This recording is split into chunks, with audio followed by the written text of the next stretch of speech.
Okay, so tonight, Be'ezras Hashem, we're going to be continuing our series of shirim on the 10 Spheros. But tonight is not going to be the continuation of the shir on Chesed like we had discussed, but rather tonight we're going to take a momentary break to discuss a pseudo-sphera, a sphera that is not quite a sphera on its own, yet without which the entire system of the Esther Spheros would be quite meaningless, so to speak. So tonight we're going to be speaking about something referred to as Das.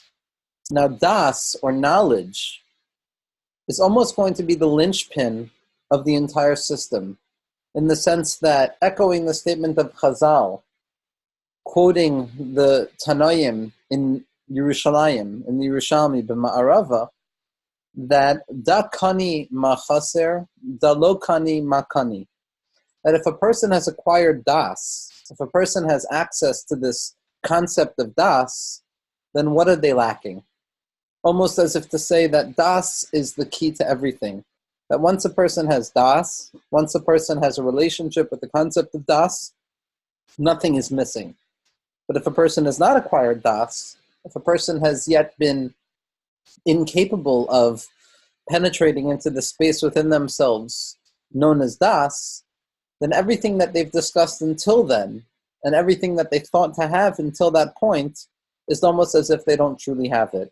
That da kani ma chaser, that if you acquire Das, what are you missing? Da lo kani ma kani.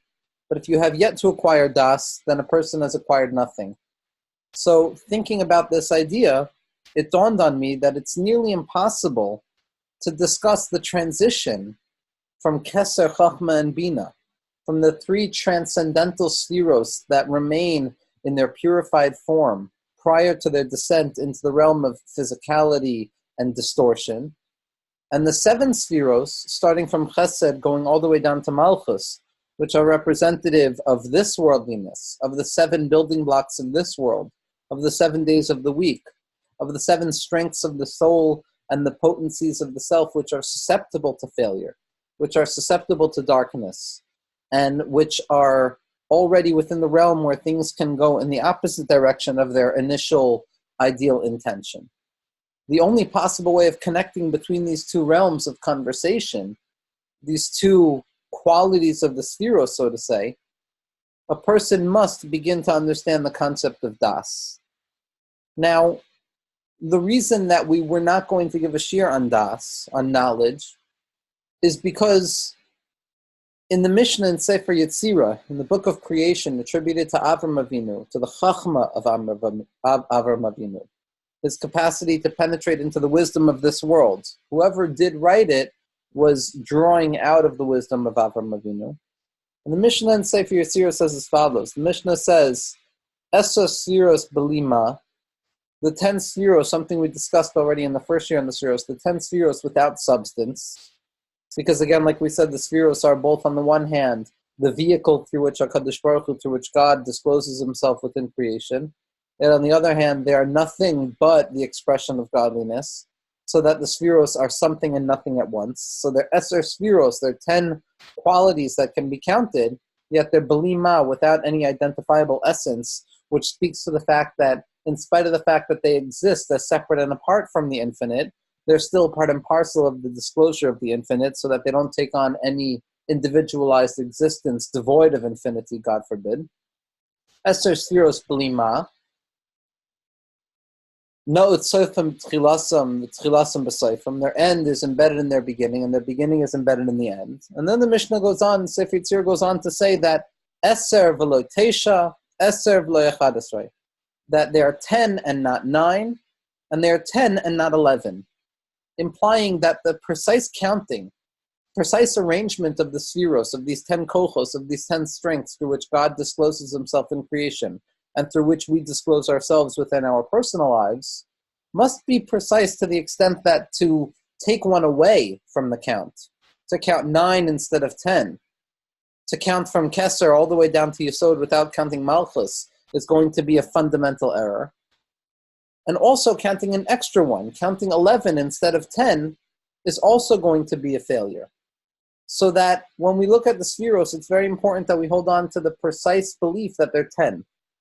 And the way that we get to the 10 Spheros, like we've been speaking about from the beginning of this year, is Kether, the unfathomable will, that space where pleasure and desire, where yearning and having, where lack and fullness dance together to create the phenomenon of this sha'ashua, this internalized pleasure of having and not having at once, something that is beyond the realm of human experience.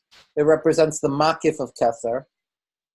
That gives birth to Chachma, that gives birth to the Yesh Me'ayin, that initial burst of wisdom that contains the potency of the all within its tiny, irreducible point. That Kulam B'Chachma Asisa, that awareness of seeing everything in its totality, which then gets broken up into the particularized forms of Bina, the Nun Shari Bina, which take that general quality of the vision of Chachma and break it up into bite-sized parts which can then be understood, also giving birth to severity. And after Bina, we're going to have Chesed, Gvura, Tiferes, Netzach, Hod, Yesod, and Malchus, the 7 lower spheros, which are going to comprise the Sheva Yemei HaBinyan, the 7 days of creation, which give us the sum total of 10. So when a person starts counting the spheros from Kether, from the unfathomable will, from the ayin itself, from that root of nothingness, so we have 10 by counting from Kether down to Malchus. But the question is, what happens when we don't have access to Kether? Because Kether, as we spoke about in the 3rd shir of this series, is still representative of the hybridity between the finite and the infinite.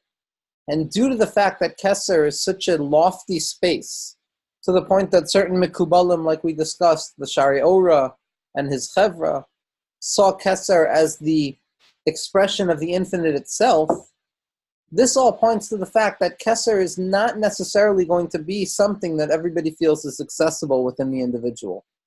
That Kether is almost something that is so far removed from our conscious capacity to live according to its trait, this paradoxical space of having and not having, of desire and pleasure at once, that due to its paradoxical and transcendent nature, there were certain Mekubalim, rightfully so, who didn't want to count it in the order of the 10 Spheros.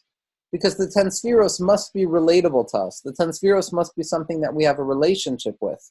When it comes to Kether, due to its transcendent nature, almost a double transcendence, it's transcendent from even that which we refer to as transcendent, meaning that Chachma and Bina are transcendent, yet they're graspable because they're mitlabesh, they're engarbed within our mind, to the point that they act out in particular forms of thinking.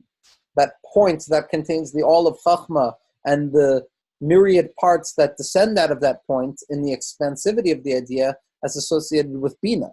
So there were certain Mekubalim who wanted to say that Kether cannot be counted.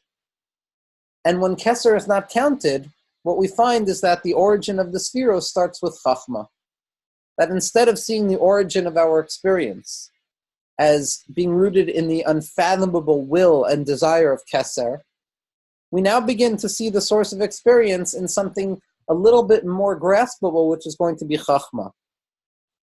And this is expressed in numerous Makoros, where Chachma begins to be the beginning of the Eser Sfiros, without counting Kether.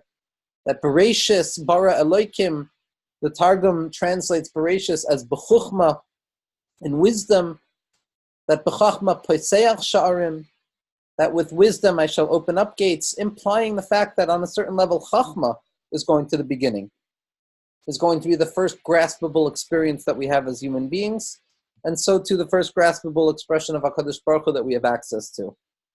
Now the question is, if we start from Chachma, then we're left with Chachma, Bina, Chesed, Gvura, Tiferes, Netzach, Hod, Yesod, Malchus. That only leaves us with 9 Spheros. And like we saw in the Sefirot, it's fundamentally important that we count 10 Spheros. So what the Mekubalim describe, based on the Zohar HaKadosh and the Ramak, has an expressive, lengthy application to this concept, and the Shari Oira, Rav Yosef Gektalia, in the 5th parak of the Sefer Shari Oira, and then fully and fundamentally expressed in Eitz Chaim HaKadosh, in the Tree of Life by Rav Chaim Vital, the 50 Sha'arim, in the 23rd gate, in the 23rd Sha'ar of Eitz Chaim, Rav Chaim Vital expresses this in the name of his Rebbe, the Arizal, at length, which is where we really get this expressive idea from, is that when a person is not counting Kether, a person must add Das to the order of the Spheros. That instead of starting from Kether, we start from Chachma, which leaves us with 9 Spheros, lacking 10. And in order to fulfill the command that we operate with 10 Spheros, we add Das into the mix. So now Chachma remains that transcendent beginning, that initial burst of enthusiasm.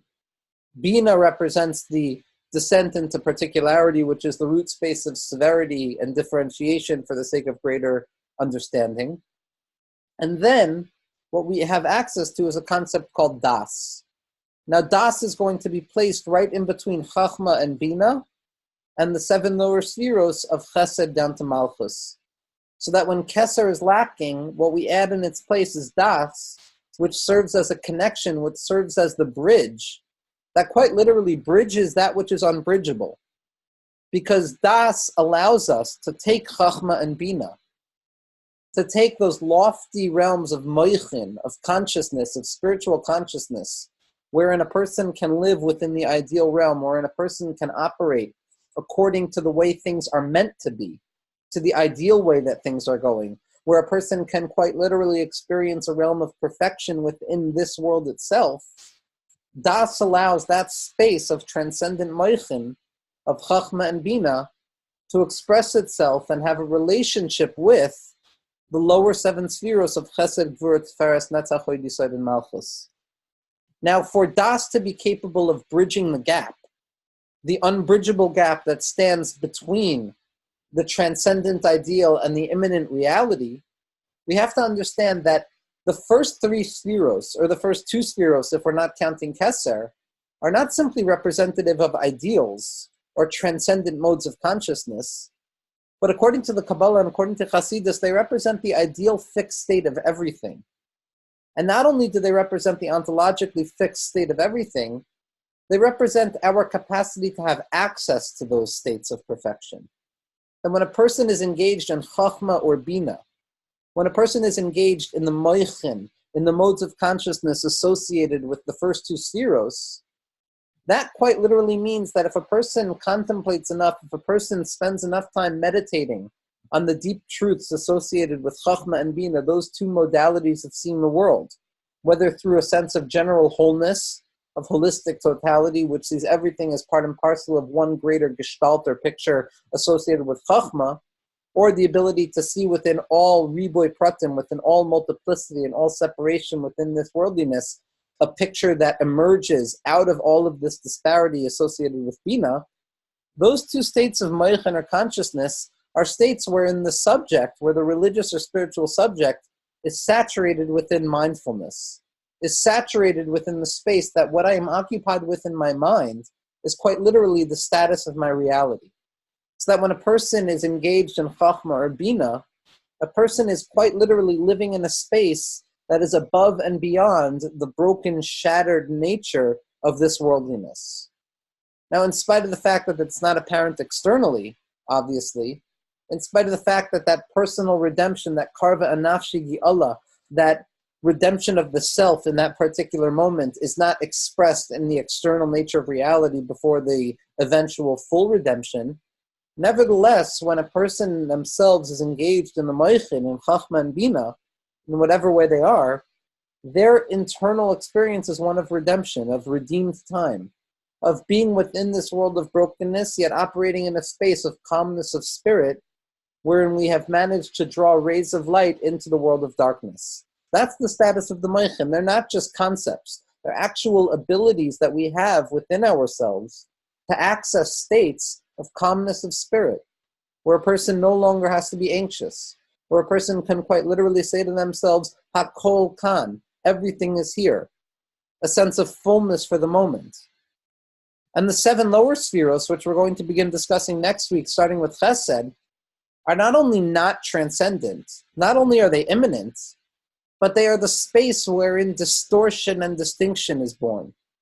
That, like we spoke about in numerous shirim, whether it was in the shir on Rav Kook by Os Zayin and Os Ches, or in the shir of constitutive trauma in the Leshem Shabbai V'Chalaima, or the entirety of the shirim on the series of addiction, in particular Souls of Chaos, the 7 lower spheros are representative of the realm of Shvirat HaKelim, the shattering of the vessels, this primary and primordial cataclysm that gives birth to existence in a way that is perpetually deferred from its ideal state.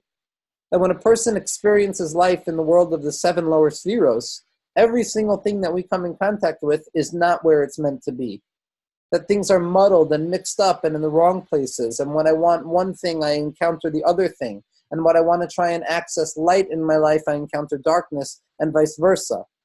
That the seven lower spheros are what Rabbi Nachman refers to based on the Zohar and the Tikkunei Zohar as Heichale Hatzemuros, the realm of transmigration, the realm of differentiation, where I expect one thing and I get the other thing.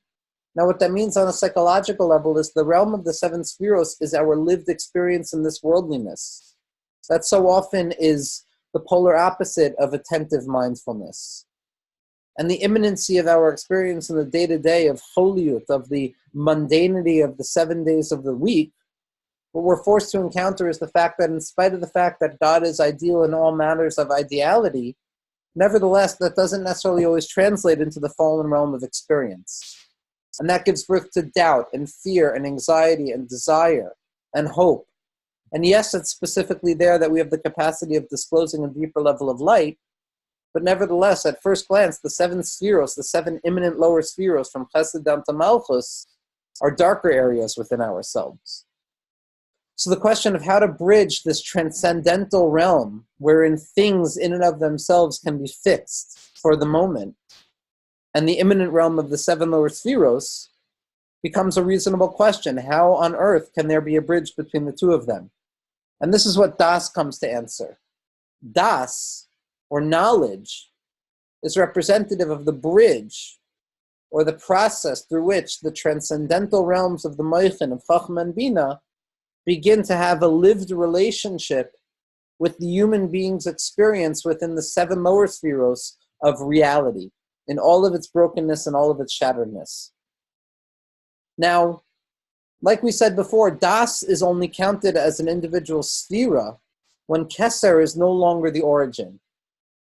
Das is only a sphera when we start from Chachma, because if we count from Kether all the way to Malchus and include Das, so then once again we're called to focus on that mission in Sefirot which says 10 and not 11. That would I count Kether and Das together, I would fall into the fallacy of counting 11 spheros. And the way that the Arizal explains this in the 23rd gate in Eitz Chaim is as follows. That the fact that Das fills the lack that Kether leaves in its void is not some accidental relationship, but rather it's a primary and fundamental relationship. In other words, when Kether is active, that associates itself with the source, and we have no need to understand the connectivity between those three moichin and those lower seven spheros. The pnimius of Kether is revealed, and in its unfathomable will, we can understand miraculously how all things are unified. But when Kether is absent, it's revealed through Das itself. That Das, the Arizal says, is the chitzonius of Kether. It's the externality of Kether. It's the actualized manifestation of Kether in a way that is palpable, that is accessible to the human being. In its pnimius, in its interiority, Kether still remains the origin, that willful place where desire and pleasure dance, where all paradoxes are unified in their dance of duality, but it doesn't have such a practical application to our lives. Only when Kether is taken out of the picture and we're forced to deal with Das, which at first glance appears to be a diminution away from the access to Kether, do we actually realize that Das is nothing but the externalization of Kether. In other words, our ability as human beings to engage with the spiritual potencies of what Kether has to offer, which by dint of the fact of its deep transcendental nature and its closeness to the infinite is so removed from us to the extent that we can't apply it to our daily lives, in its place we're gifted with this concept of Das, which is referred to as chitzonius HaKether, or the externalization of Kether.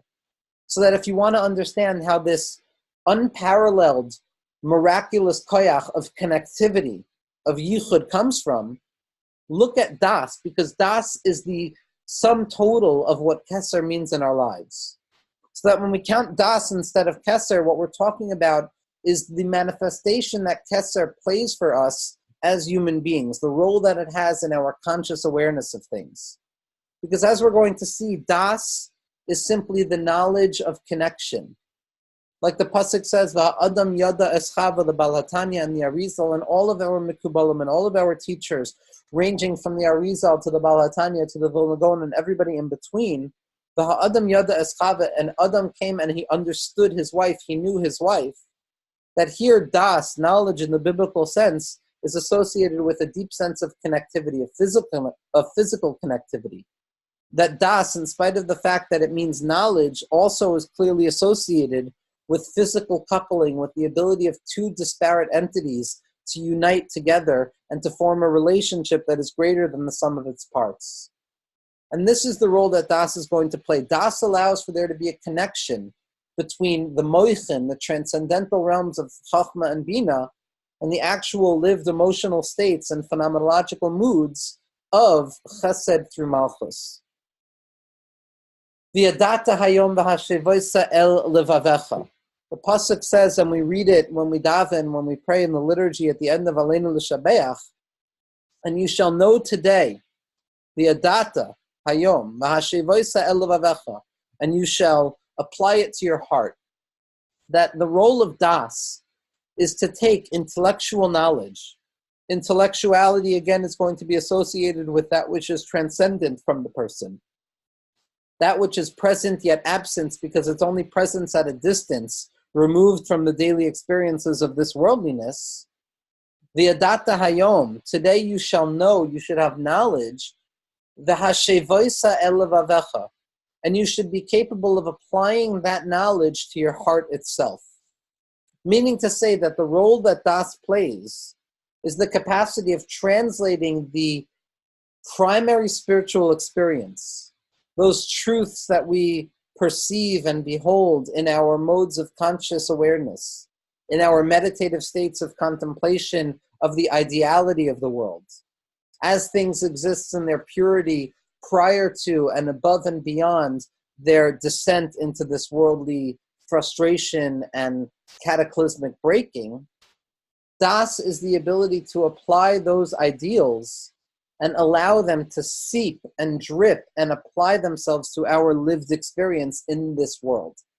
That Das is the connection, Das is the bridge, Das is the rope of life that connects the higher and the lower.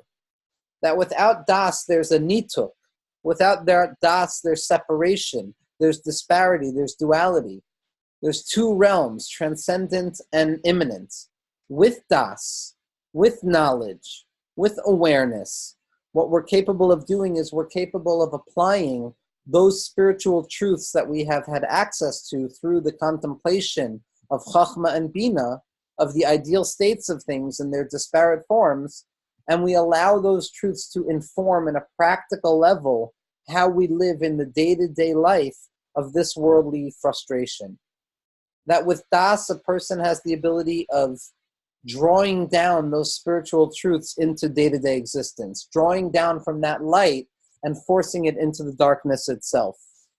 And so Das becomes this keyboard, Das becomes this relationship between two disparate entities which appear to be separate in all manners of separateness, yet nevertheless, miraculously speaking, have this deep connectivity between one another. Now, Das, if we want to try and understand it in terms of a phenomenological experience, when we discuss all other Sephiros, especially from Chesed down to Malchus, what we're discussing are psychological moods, phenomenological lenses through which a person experiences reality. When I am associated with the mood of Chesed, it's not simply that I am in the attitude of loving kindness and grace, but rather everything that I see is through the lens of Chesed, to the point that my composure, my posture in the world, or my position in the world is one that sees the world as Chesed. And so too with Gevura and Tiferes, all the way down to Malchus. That these seven Sphirot represent moods, they represent attitude through which we can apply ourselves to the world. Whether I see myself, when I see the world through eyes of gratitude, a fullness associated with hod, or whether I see the world through lens of connectivity associated with yesod. Now, all of these moods are meaningless if there's a distinct separation between my conscious mind, my waking mind, my thinking self, and the lived experience of myself. If I cannot connect my moods with my conscious mind, with my deliberate thinking to experience that mood, so then that mood is simply something that happens to me and not something that I participate in. The 7 midos, devoid of the moichin, devoid of conscious awareness, are simply things that happen in the day-to-day, to the point that I can experience all different iterations of all of the 7 lower spheros throughout my day without any true awareness of what's happening. That yes, the spirituality and the truth of my conscious awareness is present, yet it doesn't register in any meaningful way. Only when I connect it with das, only when my moods, my psychological experiences are associated with that deep embodied knowledge that allows for there to be a deep connection between 2 apparently disparate entities, do I begin to fully be present to the moods that I experience, the moods through which I see the world, the clothing and the garments that I choose to wear when engaging in the world. And for this reason, das can truly be described as the psychological posturing of attention. Something that Walter Benjamin, quoting Franz Kafka, quoting Malbrook, referred to as the natural prayer of the soul. That attentiveness, that bare attention, is the ability for us to become deeply connected with the moods through which we experience reality. Without attention, all of those differentiated moods will still be present, yet they will be meaningless to us because there's no connectivity between the head and the heart. Only when I'm capable of paying attention, bare attention to the truth of my emotions, am I capable of experiencing them in a fully expressed way.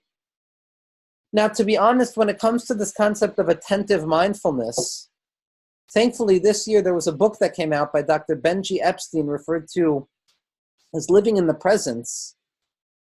And I'm not quick to recommend books, but Benji Epstein's book on Living in the Presence is one of the first expositions on the practices of mindfulness as rooted in cognitive therapy as well as Eastern spiritual thought that allows for our own sources, the sources within our tradition, within Chassidus and Misnagdus and Kabbalah and Tanakh itself, to utilize our sources to disclose and show this power of das.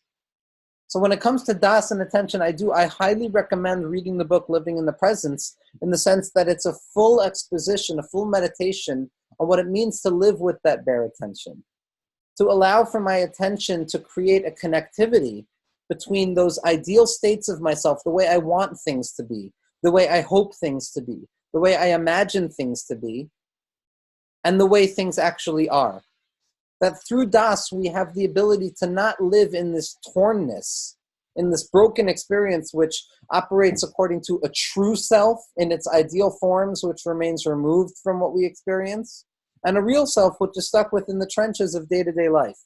It's specifically das that has the ability to bridge the two, because only when I learn to pay attention to what is happening to me at the present moment, only when I learn to acquire that which is in front of me, to fully invest in that which is present at the present moment.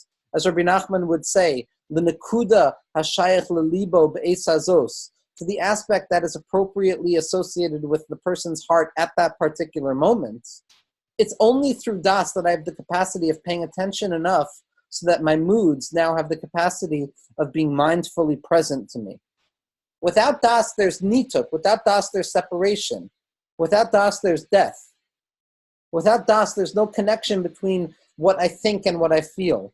It's only through the bridge of das, it's only through that knowledge, that embodied knowledge that says, here is how you apply these attitudes in your life.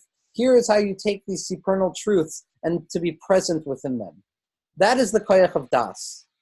And that can only come through the koyach of Kether, which animates das. Because in truth, this impossible connection between 2 apparently separate entities of spirituality and physicality, of Shemayim and of Aretz should be impossible.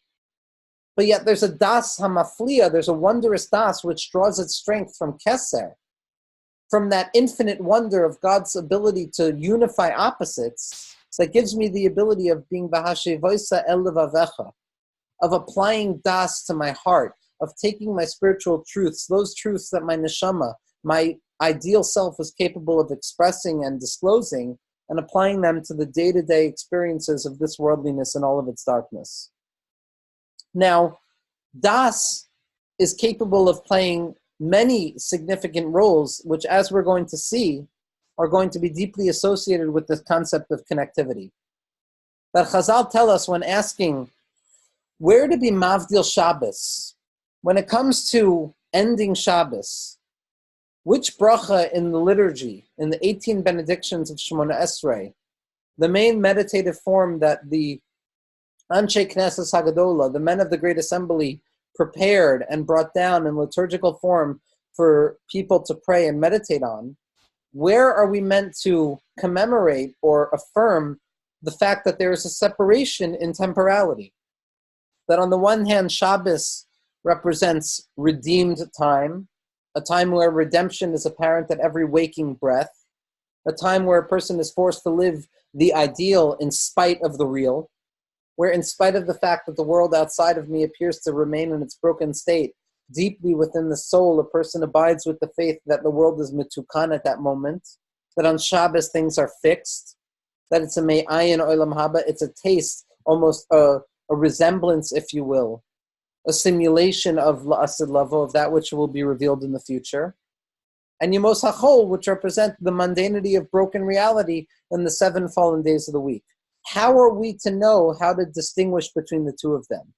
And again, Havdalah and distinction implies that there's also the capacity of connection. So Chazal tell us that the time to bring this up, the time to meditate on what it means to connect and disconnect from Shabbos and Yantif, is in the bracha of Ata Choin La'adam Das, that you, God, bestow upon the person through your grace the ability to have knowledge. And the reason for this, according to Chazal, according to Gemara, according to the Talmud of Maseches Brachos, is im ein das havdalah minayin. Without knowledge, without this das, how in the world would there ever be a healthy concept of separation? Now, herein lies one of the secrets of das. That das is not only the capacity to connect disparate entities, of v'yada adam as chava, that adam knew chava, that masculinity and femininity both can join as one in spite of their apparent differences that abide within every aspect of themselves. Das is also going to be associated with proper distinctions. And it's very simple. If I am not attentive, if I am not allowing my mind to pay bare attention, to be focused on that which is present in the moment, to be truly engaged in that which is in front of me, l'nekuda hashayach l'libo be'esazos, to the point that is applicable to my heart at that moment, if I am incapable of being present to myself, then I'm incapable of truly connecting to something. Everything that happens is a scatteredness, an attention deficit, an inability to pay attention. That everything that arises in my mind becomes a warring thing that tries to garner my attention, causing me to be scattered without any attentiveness whatsoever. It's only when I pay attention properly to things and I can cultivate a deep relationship with the true nature of something, it's only then that I'm capable of knowing what I can separate myself from and what I need to connect to. Without a proper awareness of connectivity, there's no sense of separation. There's no need for me to separate from anything because I have no relationship with anything. It's only through das, it's only once my relationships and my associations with things become meaningful in a way that they speak to me on a more than external level, it's only then that I need to learn the wisdom of separation, to know what is what and what is not, to know what this is and to know what that is, and to be blessed with the wisdom to know the difference between the two of them. That das is the serene awareness, the ability for me to apply attention to that which is present in my life and to choose, to deliberately choose through my own volitional knowledge, not because of some externalization of life just happening to me or natural settings or natural schemas of my thought, but to actually be bocher, to choose to think of something in a particular way and to develop a relationship. That is the koyach of das. So to know the secret of connectivity is to also know the secret of separation. And das bridges the gap because it's this dialectical dance between connectivity and that which is unbridgeable. That das needs to have both sides. It has to have the ability to connect and it also has the ability to separate. Now, das, on a further level, is our ability to connect the different processes of our minds. Without das, there would be no interconnection, there would be no relationship between the different modalities of thinking and the emotional states that we find ourselves in. And this is what the Pasuk in Mishlei says when it says, B'das chadarav yimla'u. With knowledge, your rooms, your architectural spaces within yourself, those potential spaces within a person's life are filled. That, like we said, the moichin, chachma, and bina are states of shleimus. They're states of apparent fullness. They're states where I have what I need at the particular moment. I have the conscious awareness or the meditative awareness of the fact that God runs the world and that there's order to the world and that there's meaning in the world and that there's significance in the world and that there's good in the world and that there's light in the world and that in spite of the deferred fact that this light cannot be revealed in the world, yes, it still exists in an ideal level that I still have access to. And yes, in spite of the fact that this experience in this world does not necessarily speak to that light, through das, we have the ability of transmitting that chachma, that bina, that knowledge, that lived experience of God's presence in the world and fullness in ourselves, and applying it to the darker regions within ourselves. Without das, a person is torn in two. Without das, a person is a duplicity of the self. A person is a split personality. A person is a divided self, as R.D. Laing would say. That there's quite literally two separate entities operating at once within the individual. There's a splitness, there's a tornness, and not a tornness that speaks to the romantic ideals of desire and dancing with desire, but rather a tornness that speaks to a bipolarity, a separation of one entity that has no relationship with another entity. It's only with das, it's only with the bare attention and the knowledge that I pay to things, the ability to abide within the present moment with that which is present in front of me. It's only there that I have the capacity to fill my chadarav, to fill my rooms. B'das chadarav yimla'u. Only when I pay enough attention to myself and to my emotions and I begin to witness things properly, only then can I create that fullness of the self.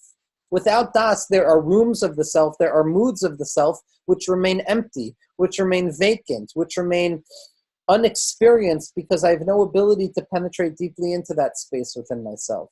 It's only with das and bare attention and non-judgmental awareness and radical acceptance of things that I have the capacity of filling those rooms. B'das chadarav yimla'u. Without das, those chadarim are still there, those rooms are still there, yet they're empty, and that emptiness begins to be felt in this world. And that emptiness creates craving, and that emptiness creates desire, and that emptiness creates scatteredness and pain and anxiety and sadness. But b'das chadarav yimla'u, with das, with bare attention, I have the ability to fill those rooms. I have the ability to draw down from the supernal realms of spirituality, which are associated with chachma and bina, and even Kether in an unconscious way, and applying them to my life, and actually allowing them to penetrate deeply into my lived experience.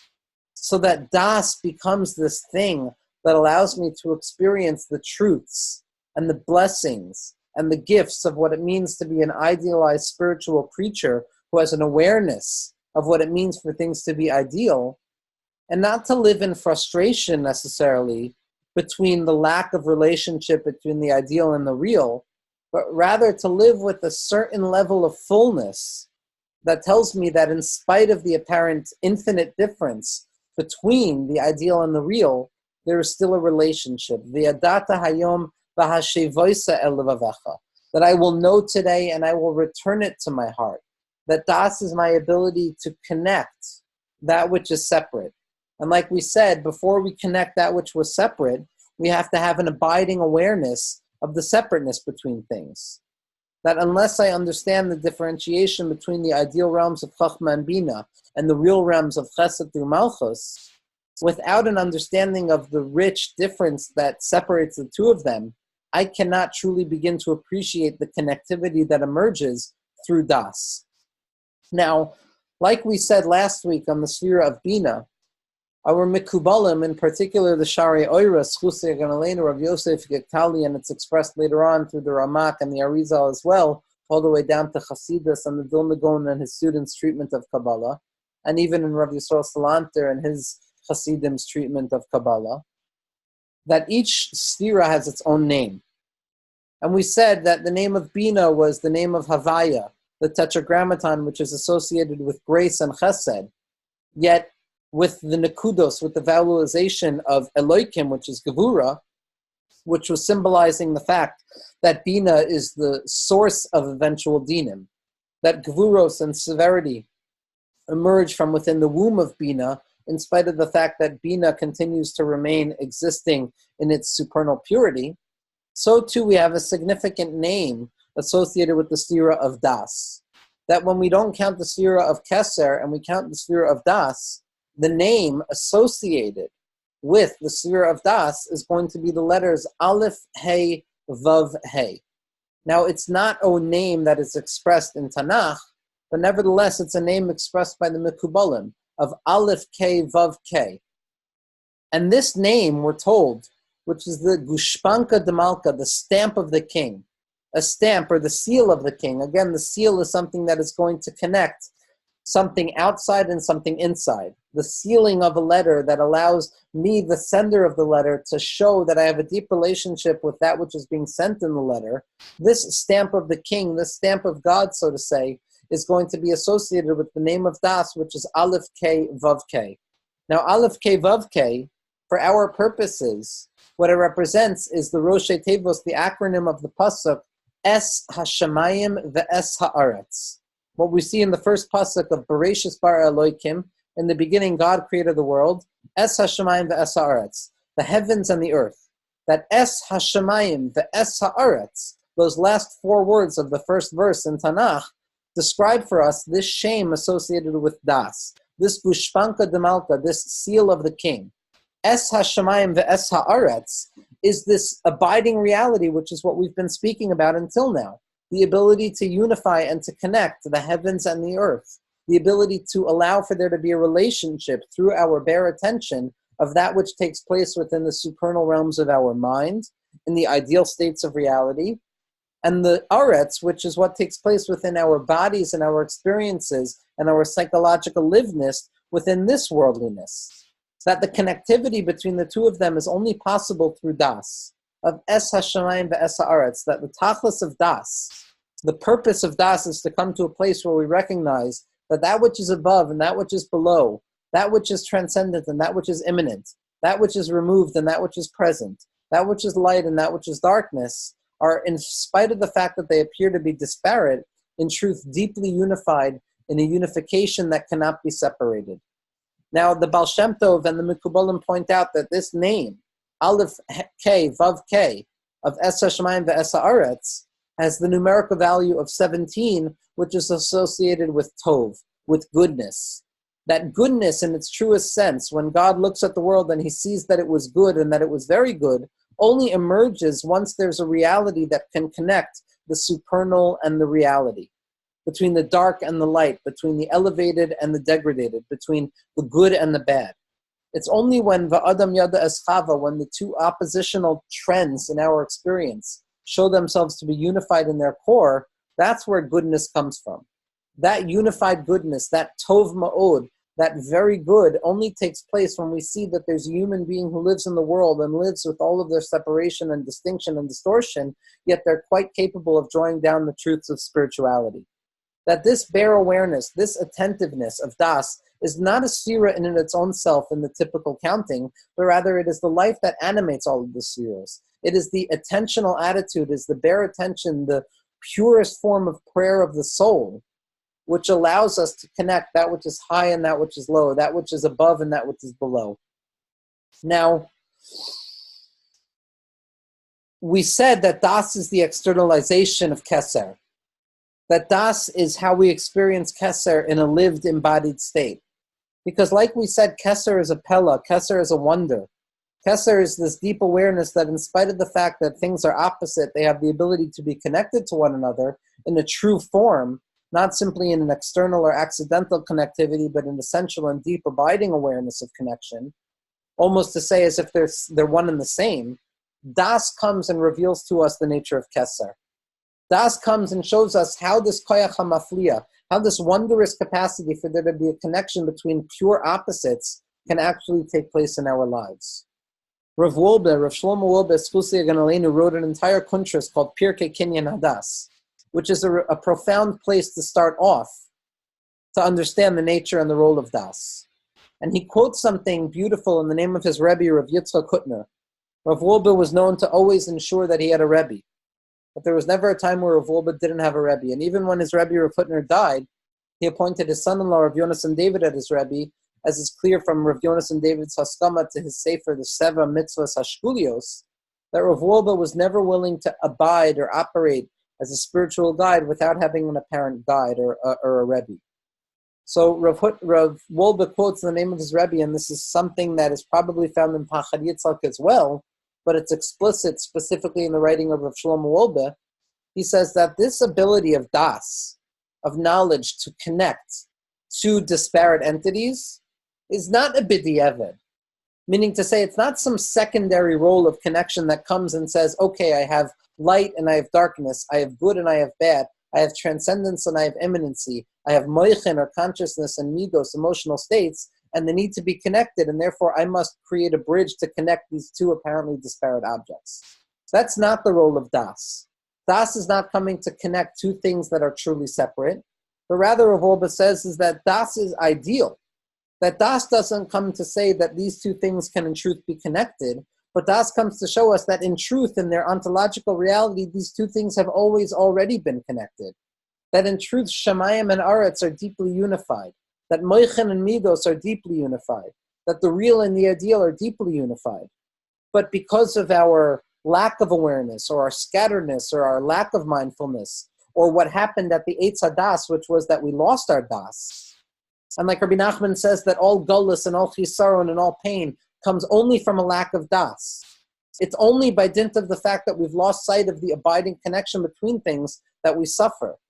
But in its ideal level, Rav Wolbe says in the name of Rav Hutner, and Rabbi Nachman writes this in 1,000 places. 1,000 places. Rabbi Nachman's entire teachings are coming to teach about das. There are countless numbers of teachings in the Likutei Moharan that start off with da, with Daled Ayin, Da, know this. And tzaddikim say that when Rabbi Nachman starts off a teaching with Da, it means that a person through this teaching has access to Kether. That a person without Das is nothing, but with Das it's everything. That Das is the connectivity that allows me to find within each and every particularization, within every moment, the attentiveness which allows me to be fully present in all realms of spirituality. That Das is the key, Das is the linchpin, Das is that ideal connectivity that's rooted in Kether. That the ideal of Das is to come to a place of Tachlis Hayadiyah Shaloneda, to get to a place where our attention is so thick and our attention is so present that we no longer have to even be actively aware, which is what the Lubavitcher Rebbe would mean when he said that based on the Maimer Chazal that Mashiach only comes behesach hadas, that Mashiach can only come with an abandonment of Das. What that means is that an abandonment of Das is only when Das is so entrenched and embodied within me, when my attention is so bare and present that I don't need to actively pay attention. That the ideal is to reach a place of attentiveness where I don't have to actively pay attention, because my bare awareness is prepared to witness that which is in front of me, to witness non-judgmentally, to judge favorably, like Rabbi Nachman teaches us in the 282nd teaching of Likutei Moharan, Reish Pei Beis. And this ability to witness and be attentive to that which is in front of me for the sake of connecting to it is deeply associated with Das. That Das is the same letters as Eidos, as testimony. It's what we say when we say Shema Yisrael Hashem Elokeinu Hashem Echad, that Eidos, that testimony that we give to the unity of things. That when we associate with Das, we're saying Esa Shemayim V'Esa Aretz. Yes, in truth, Shemayim and Aretz are connected between one another. that Chachma and Bina, the transcendental realms of the Spheros in their idealized conscious states, have a real applicable knowledge to our lived experience in this worldliness. And Be'ezras Hashem, now with this understanding of Das, we will be capable of understanding how we now access properly into the 7 lower spheros of Chesed through Malchus, and we can live within that space of shatteredness and the 7 lower emotional traits that we have, and those phenomenological moods through which we see the world, and we can live them not in a state of alienation, but rather in a state of mindful connection and awareness.